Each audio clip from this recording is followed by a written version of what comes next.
സ്വഹീഹായ നിലയിൽ ലോകത്തെ പ്രശസ്തമായ പല കേന്ദ്രങ്ങളിലും ആ വിശുദ്ധ മുടികൾ സൂക്ഷിച്ചു വരുന്നുണ്ട് എന്നത് ചരിത്രപരമായ യാഥാർത്ഥ്യമാണ്. നമ്മുടെ ഇന്ത്യ മഹാരാജ്യത്ത് തന്നെ തമിഴ്നാട്ടിൽ വെല്ലൂരിൽ അള്ളാഹുവിന്റെ ഹബീബിന്റെ ആ വിശുദ്ധമായ ഒരു മുടി സൂക്ഷിച്ചിരിപ്പുണ്ട് എന്നത് ലോകത്തറിയപ്പെട്ട വാർത്തയാണ്.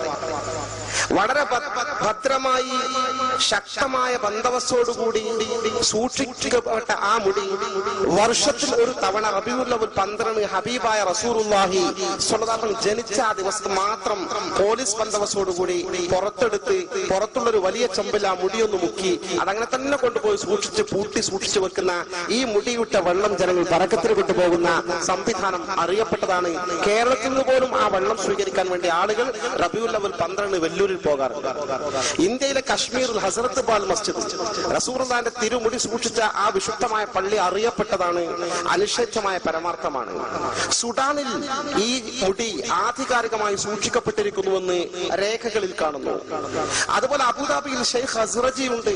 അബുദാബിയുടെ മുൻ മതകാര്യ വകുപ്പ് മന്ത്രി, യുഎഇയുടെ മന്ത്രി. അദ്ദേഹം ഹസ്റജി കുടുംബമാണ്, അൻസാരികളായ സ്വഹാബി പരമ്പരയിൽപ്പെട്ട മഹാനാണ്. അദ്ദേഹത്തിന്റെ വീട്ടിൽ അവരുടെ ഫാമിലി ഭദ്രമായ ഒരു മുടി സൂക്ഷിച്ചു വെച്ചിട്ടുണ്ട്.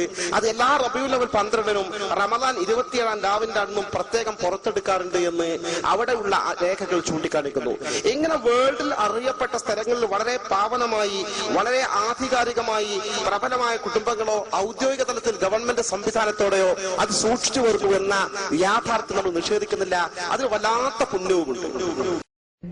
അവിടെ മുടി സൂക്ഷിച്ചിട്ടുണ്ടെന്നും രേഖയുണ്ടെന്നും അത് പുറത്തെടുക്കലുണ്ടെന്നും അതുപോലെ അത് യഥാർത്ഥമാണെന്നും അത് നിഷേധിക്കുന്നില്ല വളരെ വ്യക്തമായി പരസ്യമായി പ്രസംഗിച്ചതാണ്. എന്നിട്ട്